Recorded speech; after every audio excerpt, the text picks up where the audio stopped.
Assalamualaikum warahmatullahi wabarakatuh. Perkenalkan, saya Dia Sarwiksan dari kelas praktikum PLC, yaitu kelas A. Di sini saya akan menjelaskan tugas untuk penambahan nilai pada UTS Otomasi Industri dan PLC pada praktikum. Nah, di sini saya mendapatkan bagian tugas, yaitu di mana untuk nilai inputnya saya mendapatkan ganjil, di mana ketika kita menekan input sebanyak 10 kali, maka otomatis input satu akan menyala dan input 2 akan mati. Ketika input duanya atau input 2 counter 2 kita tekan sebanyak 5 kali, otomatis input satu akan bernilai low dan input 2 akan bernilai high.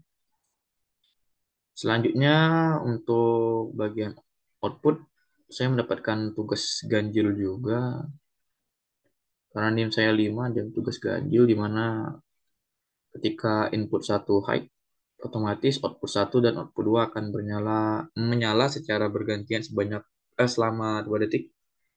Dan ketika mencapai 20 detik, otomatis dia akan menyalakan output 3.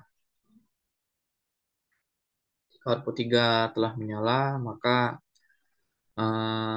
ya nggak ada apa-apa.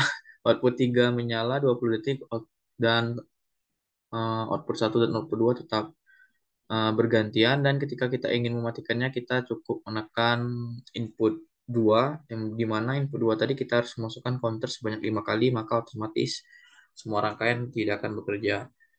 Di sini kita akan langsung kepada rangkaian.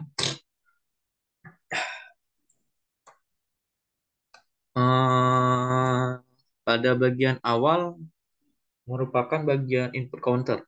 Jadi kita jika ingin memasukkan input satu maupun input 2, maka harus melalui proses pemasukan counter dulu.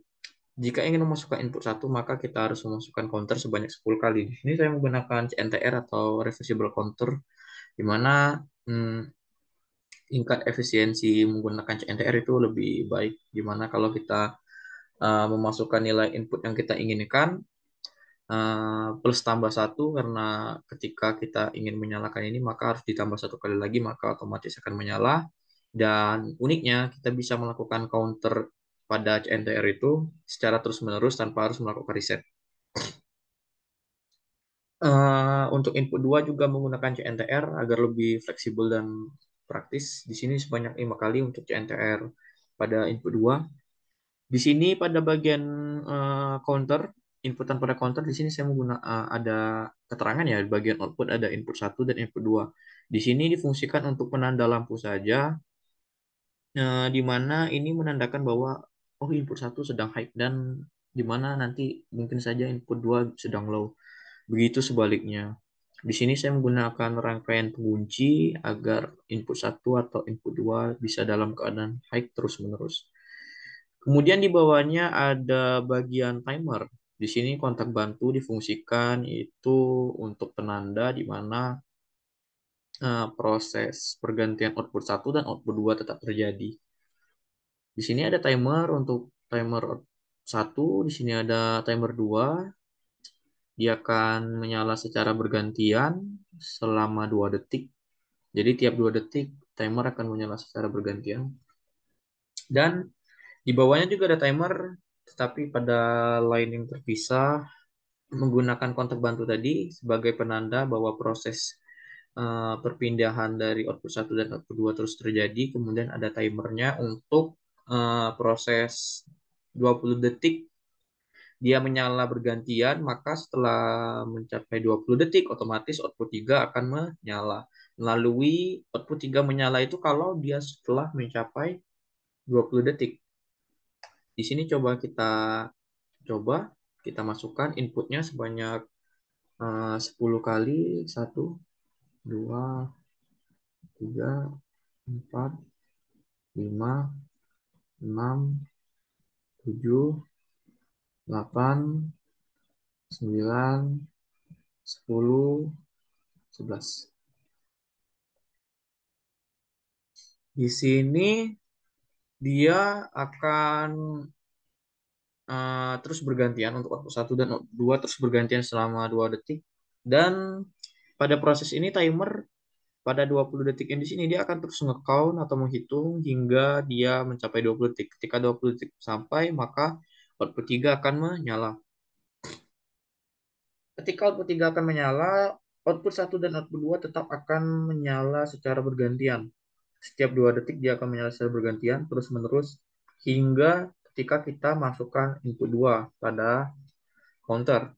Kita masukkan di sini satu, 2, 3, 4, 5, 6. Otomatis semua output akan mati. Di sini kenapa NTR itu dia harus lebih dari satu atau plus dari satu? Karena dia itu perlu dikembalikan ke keadaan nol awalnya agar bisa dinyalakan. Ketika kita ingin menyalakannya kembali, kita cukup menekan counter di sini sebanyak 10 kali. 1, 2, 3, 4, 5, 6, 7, 8, 9, 10, dan 11, maka otomatis ini harus di set dulu. Maka otomatis rangkaiannya akan kembali menyala. Mungkin itu saja yang bisa saya sampaikan. Terima kasih. Mohon maaf atas kekurangannya. Saya akhiri wabillahi taufiq wal hidayah. Wassalamualaikum warahmatullahi wabarakatuh.